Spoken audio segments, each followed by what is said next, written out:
আসসালামু আলাইকুম, সবাই কেমন আছেন? আশা করছি সবাই অনেক ভালো আছেন। আজকের ভিডিওটা শুরু করেছি একদম সকাল থেকে। মানে সকালে কি করি সেই আর কি। সকালবেলা ঘুম থেকে উঠেই তো এই যে শুরু হয়ে যায় যুদ্ধ। আগে নাস্তা, পেট পূজা করাতে হবে সবাইকে। তো সকালবেলা উঠে রুটি করে নিচ্ছিলাম। তো এইদিকে রুটি তো ভিডিওতে যত জোরে দেখা যাচ্ছে অত জোরে তো হয় না। এমনিতেই রুটি বানানোতে একটু দুর্বল। হাঁকা-বাঁকা করে একটু বানাই মোটামুটি। তো এত দ্রুত আর হয় না। মানে আস্তে হয়। তো এরকম দ্রুত হলে ভালো লাগতো। আমার হচ্ছে মানে সংসারের কাজের মধ্যে সবচেয়ে কঠিন লাগে হচ্ছে রুটি বানানো আর পেঁয়াজ কোটা। এই ২ টা আমার খুবই কঠিন লাগে। তো যাই হোক, কিছু তো করার নাই। কঠিন লাগলেও সেগুলো করতেই হবে।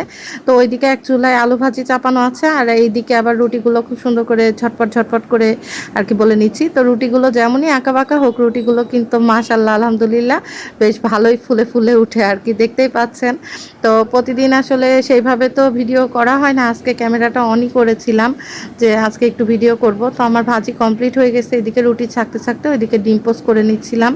তো যাই হোক, আজকের নাস্তায় ছিল আলু ভাজি, ডিম পোস্ট আর হচ্ছে একদম ফুলকো রুটি। এই হচ্ছে নাস্তা।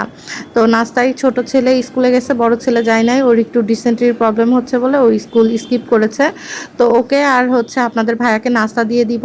তো ২টা ডিম পোচ করে নিলাম আর একসাথে আলু ভাজি তুলে দিয়েছি। ২ বাপ বেটা একসাথে নাস্তা করে ফেলবে। তো এখন নিয়ে যাব। আপনাদের ভাইয়া তো ঘুম থেকে উঠেই এই যে কি খেলা চলতেছে, ফুটবল মেবি, সেই খেলা খেলতেছে। আর আমার টুইঙ্কেল রানী খুব সুন্দর করে শুয়ে ওদেরকে সঙ্গ দিচ্ছিল। আর আমি এদিকে যতই সকাল একটু চা চাপাই, সেই রুটি বানানোর সময় চা চাপাইছিলাম। ভাবলাম একটু চাটা রুটি ছেঁকতে খেয়ে নিব, কিন্তু সেটা আর হয় নাই। তা চা গরম করে আবার ছেঁকে নিলাম। আর বড় ছেলেকে বললাম, বাবা স্কুলে তো যাও নাই, তাহলে আমার গাছগুলাতে একটু আজকে তুমি পানি দিয়ে দাও। তো ও গিয়েছিল গাছে পানি দিতে আর দেখলাম পুঁইয়ের ডগা কয়েকটা বেশ লম্বা হয়েছে।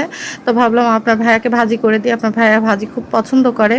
আর আমার এই পুঁই গাছের মানে ভাজি, পুঁই শাক ভাজি বলেন, তরকারি রান্না বলেন, যেটাই করি না কেন খুবই মজা হয়। কারণ কোনো সার-ফাস নাই, কিচ্ছু নাই। এত সুন্দর পুঁই শাক, মানে কল্পনার বাইরে। খুবই দারুণ এই পুঁই শাকগুলা। তো ও একটু যে কয়টা ডুগা ছিল সবগুলোই কেটে দিল। এইদিকে আপনার ভাইয়াকে চা করে দিয়েছিলাম না, বলে ঘুমে ডিস্টার্ব হয়।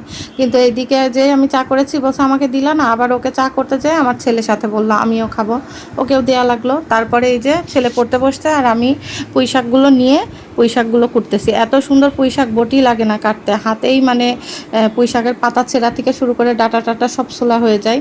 মানে এত চমৎকার পুঁই শাক। তো আজকে কি রান্না করব, যা ছিল সেগুলোই কুটাকুটি করতেছি, দেখা যাক কী দিয়ে কী রান্না করা যায়।